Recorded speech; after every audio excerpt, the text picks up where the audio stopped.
Yo, what is up, everyone? Welcome back to the Game Day Show. This is your source for college sports entertainment. This is episode 29. I'm Ethan Bass, your host, and this episode of the Game Day Show is brought to you by North Broward Prep. Go Eagles!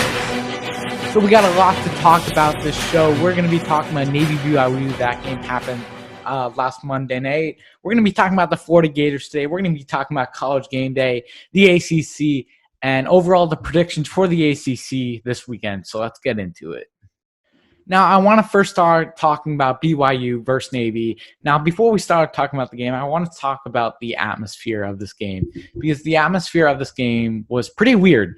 There's no fans in the stands, and if you watch the game, you can physically hear the players, the sidelines, even the refs screaming and like just talking. It was a pretty cool experience. The refs have changed from like a remote control whistle, and so they don't have to blow it under the mask. So that's a really cool thing.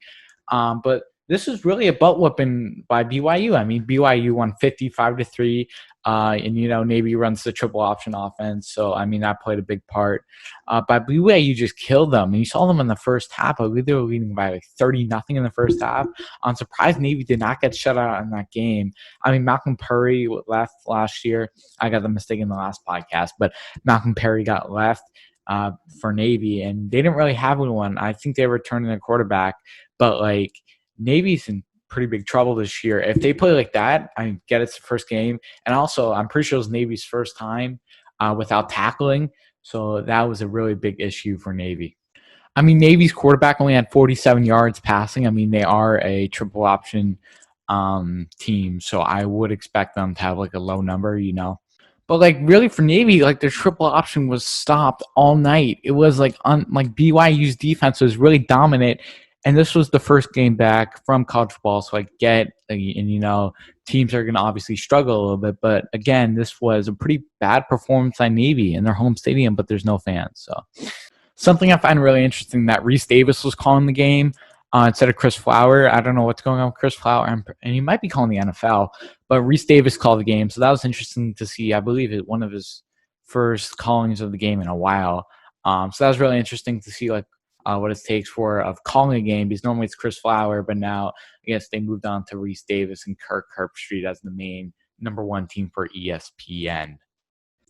So next topic is that College Game Day will be going to Wake Forest this weekend for Clemson Wake Forest. I'm super excited about this because it's going to be the real. I mean, last week was College Game Day, but this is going to be the real College Game Day that we know and love on the campus. So I'm going to really enjoy that. I wonder how they're going to do it. I know that there's like a virtual fan thing where you sign up on their website and stuff. I'm reading this off Twitter.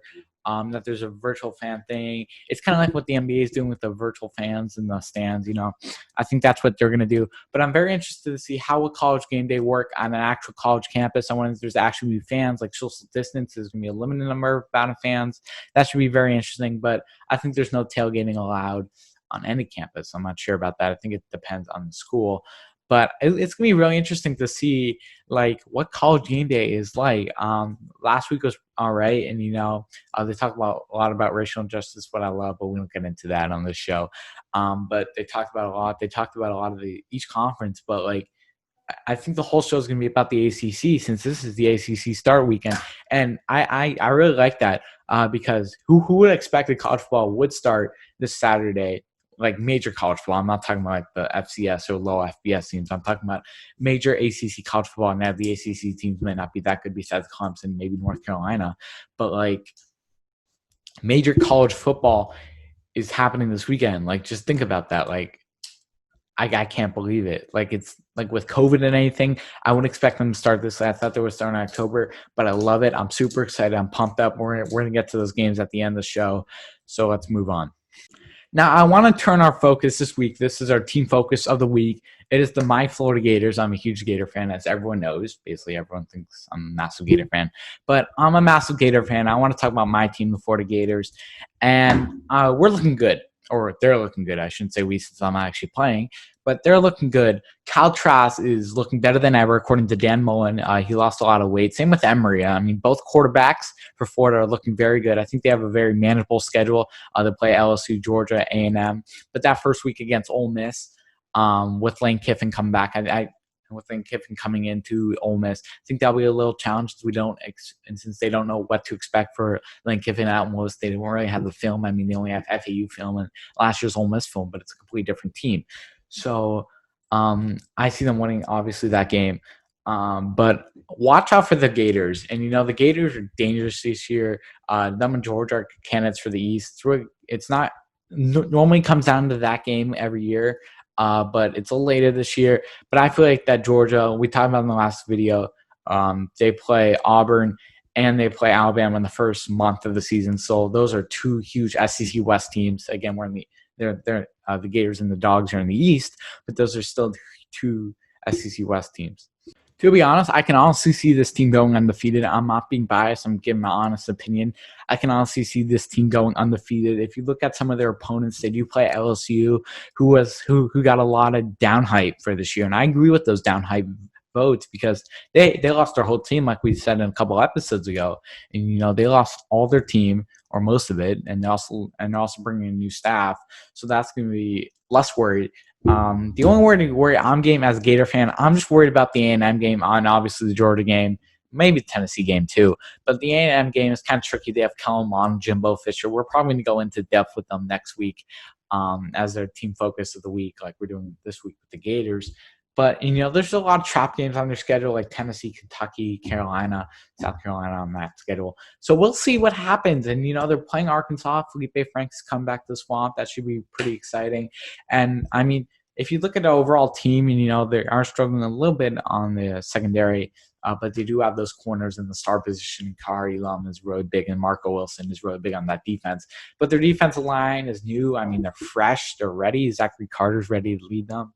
And the wide receivers, you see the speedy right there, Kadarius Toney, according to Mullen and Bill Gonzalez, the wide receivers coach, that he's developing as a good wide receiver. Because if you watched him last year, he was normally a dude who just hand the ball off maybe 3 times a game, and he'll do his little tricks and stuff.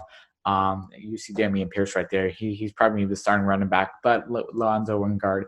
And Malik Davis is looking like his freshman year. If you watch him back in the freshman year, Mullen said he is looking like the freshman year Malik Davis we all loved and saw, which is good since he was hurt. But I'm really excited for this team. I cannot wait to watch them as a Gator fan and even more as a college football fan. This team's going to be good. Cal Pitts, he said he's better than ever. They're teaching NFL schemes, apparently. I'm so excited for this team, and go Gators. So I want to talk a little bit about the ACC since they are starting, and that's also going to lead us to our game predictions at the end of the episode. But I want to talk about the ACC. Clemson is obviously the massive favorite in this and the ACC since there's really no other teams that compete them. They're like number 2 in the country, I believe, right now, or number 1.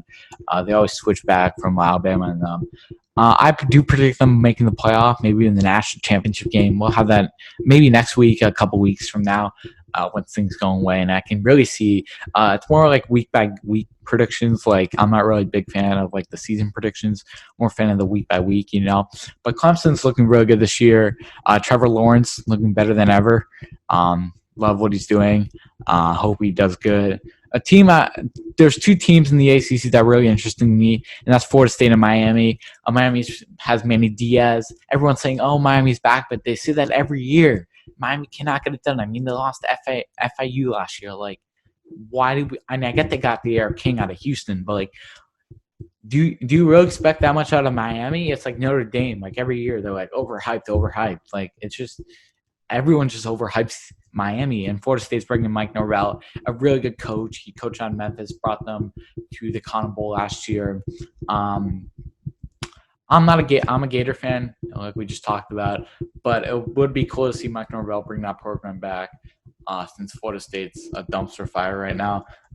But Georgia Tech won 9 games last season. Watch out for them. I know they lost a lot of pieces, but watch out for Georgia Tech. But North Carolina with Mac Brown and Sam Howell, there's so much hype with that team. I get they have a real good recruiting class, but watch out for North Carolina there.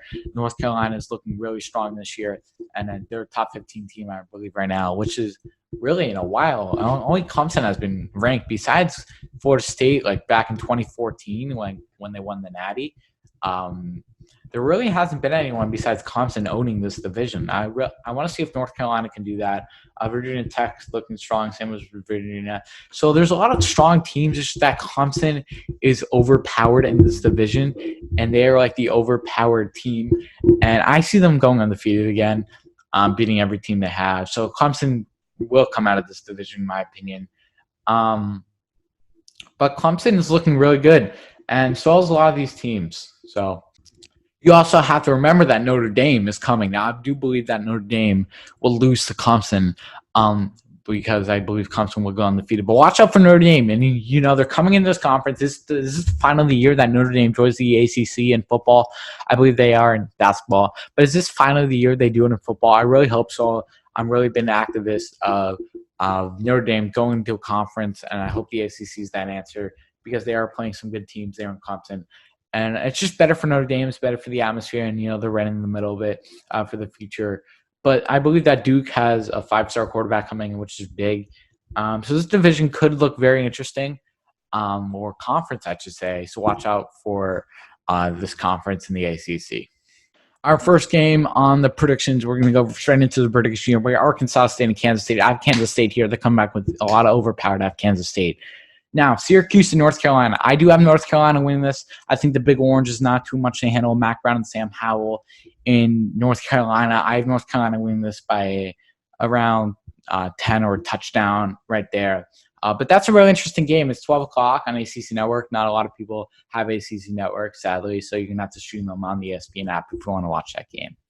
Moving on to Eastern Kentucky at West Virginia. I have West Virginia, more overpowered team. You get it. Next up, Louisiana, Iowa State. I have the Cyclones in this one in Iowa State. I believe that Iowa State is looking good, and they looked very good last year. I believe they were on College Game Day. They looked very good last year, and I expect them to look very good this year. Duke, Notre Dame. I have Notre Dame. Duke is going to put up a great fight. I expect this one to be very close, but I have Notre Dame winning this one by 3 or touchdowns. It's going to be closer to think it's on NBC at 2:30. Georgia Tech at Florida State. I have Florida State in this one by a touchdown. It's going to be a very close game. New head coach in Florida State. But as a Gator fan, I want them to lose badly. But I do see Florida State winning this game by at least a touchdown, maybe a field goal. But we'll see. Western Kentucky at Louisville. This is 8 o'clock on ACC Network. I have Louisville. Louisville's bringing back great offense. I expect them to do big things in the ACC, big things. I'm not talking about nationally. I'm talking about in the ACC, big things. I have ACC with this one. I have Louisville winning this one. Missouri State at Oklahoma. The Big 12 backs also this weekend. They really don't have Oklahoma and Texas. I have Oklahoma win this in the landslide. I mean, come on. It's Oklahoma. UTEP at Texas. I have Texas again. They're so overpowered. Big 12's back. Sorry, Big 10's canceled. Big 12 is back. I'm super excited. Big 12 is back. So is the ACC. So I have Texas winning this one easy. Maybe by 30. This shouldn't be a problem for Texas. We're back. And the game of the week presented by your North Florida Eagles. It is Clemson at Wake Forest. Now, this shouldn't be too problem with Clemson. Wake Forest bringing back a lot, but I have Clemson winning this by 2 touchdowns. It's not that much competition yet. It will later in the season when Clemson plays Notre Dame. But really, the competition is like Clemson, North Carolina, and I mean that's in the ACC, but like we're talking about the Big 12, Texas, Oklahoma, and the Red River, and in the SEC there's like 50 big games. Because the SEC is just good, and they're south, and they're very good at football. The SEC, but I have Clemson in this one winning by 2 touchdowns. All right, thank you all for joining us on this episode of the podcast. Have a great college football weekend. It's gonna be a fun weekend. First real start of college football, like hour 5 starts. Have a good weekend. Thanks for listening. Bye.